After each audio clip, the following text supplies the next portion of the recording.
I'm ready, yeah, I'm ready, yeah, I'm ready, I'm ready, I'm ready. They gon' know my name, they gon' know my name, they gon' know my name, don't give a fuck. Hello and welcome back to my channel. You heard Zeke. I'm ready, you're ready, we're all ready, so let's get into it. I'm not even gonna lie, I've been trying to post this video for a couple of days now, but you know what, it's okay. Let's just go ahead and get into it because it's a very serious video. Okay, so now I'm just pretty much going to summarize what happened in that end scene.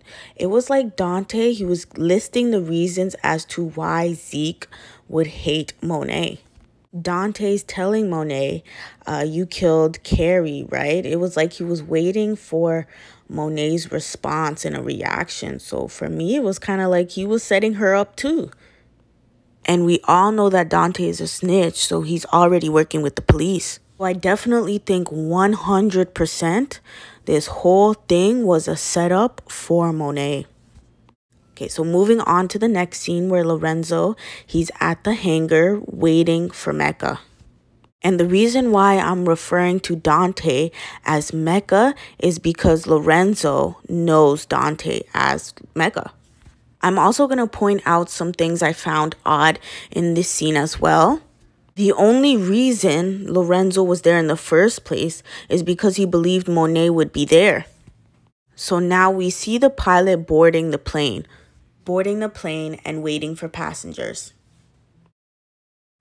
Now Lorenzo is hiding behind a car waiting, and a mystery person pulls up in a nice car, but we don't see who it is. And of course, we're all expecting to see Mecca because that's his hangar, including Lorenzo. The only shocking thing was that Lorenzo didn't see a passenger in that car. And now we're circling back to the scene with Dante and Monet. And Dante in the scene, you can really see how manipulative he really is, which is why he was able to portray Mecca, the high-rolling drug dealer, all while being Dante the snitch. So nobody in this situation is innocent, but Dante is foreshadowing a lot of details by saying that Zeke will hate her for the rest of his life. Now we go back to the hangar and we can see someone walking towards the plane about to get on it. We still haven't seen the face of the person boarding, but come to find out, it is Zeke. And the expression on his face is very telling. He looks angry. He came on that plane as bait, expecting to see Monet and Mecca there. You have to remember that Zeke is very angry at Monet about a lot of things, such as the death of Carrie, lying about being his auntie, and his age. That lie about his age lost Zeke his basketball scholarship. Zeke came on that plane to catch Monet for her crimes before she left the country. Lorenzo is now shooting at Zeke. He actually fires his gun 6 to 7 times, but only 2 of the bullets hit Zeke in the back.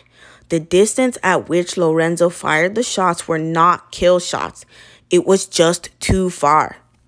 Another thing I want to point out was the pilot. As far as I know, pilots don't have guns.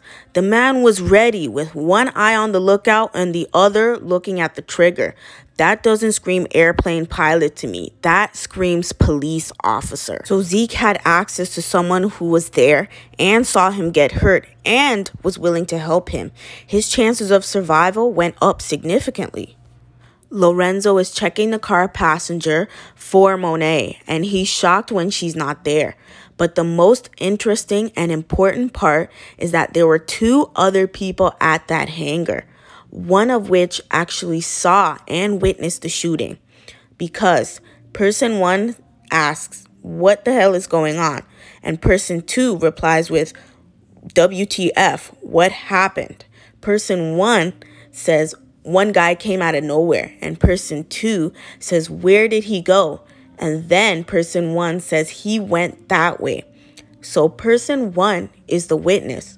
Remember, there wasn't supposed to be anyone else at the hangar besides Monet and Mecca, to both Zeke's and Lorenzo's knowledge. Okay, so let's really break down this final scene, especially the way the detective notified Monet of Zeke's death. The whole interaction always had me questioning and giving it the side eye. The way the detective notified Monet always bothered me, and now I know why. I put my detective hat on and did some research, and I'm going to summarize the process of a death notification. Number 1, the importance of duty, which basically means the police have a duty to deliver the death notice properly because it can aid in the grieving process. Number 2, which is gathering information, which would include the circumstances, the location, when and how the incident occurred, and if it was the result of a criminal act, if an arrest was made, or if the perpetrator has been identified. Also, as well, is identifying the legal next of kin. Number 3, the most important, notifications, always made by 2, always in person. 2 people, one of which will be a police officer, must deliver all death notifications in person. The first step will be picking the team, planning the notification, who will speak, and what will be said. Each of the 2 persons making the notification will have pre-planned roles. 1 police officer will do all the talking, making the notification. It's always easier for a person to follow when only 1 person speaks. The other officer or support person will watch for a reaction which may indicate a medical emergency, such as a person going into shock. Step number 4, telling the person what happened, the circumstances, and the result. So here are some examples of a proper death notification statement. Your son John died of what appears to be a self-inflicted gunshot wound. Your daughter Melissa was killed in a car crash last night. So a proper death notification is more direct. The detective just said that Zeke is dead. So you're telling me the same policeman that Zeke was close with followed absolutely 0 police protocols? They cannot even notify you of a death over the phone. That makes Zeke's death and circumstances around it suspicious. So yes, I do believe Zeke is alive and probably working with the police for the reasons that Dante listed earlier. Right? And given the circumstances in which the notification was given, this is the Easter egg that I was talking about. So whether he had a funeral or a post on Instagram, it doesn't matter. I'm speaking directly about what was aired on television.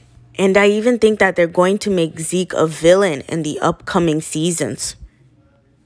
Or they might do a storyline where he's orchestrating certain things behind the scenes so he can get them all caught up. Thank you so much for watching. Don't forget to like, comment, and subscribe. I do want to hear your thoughts down below, and I'll see you in the next video.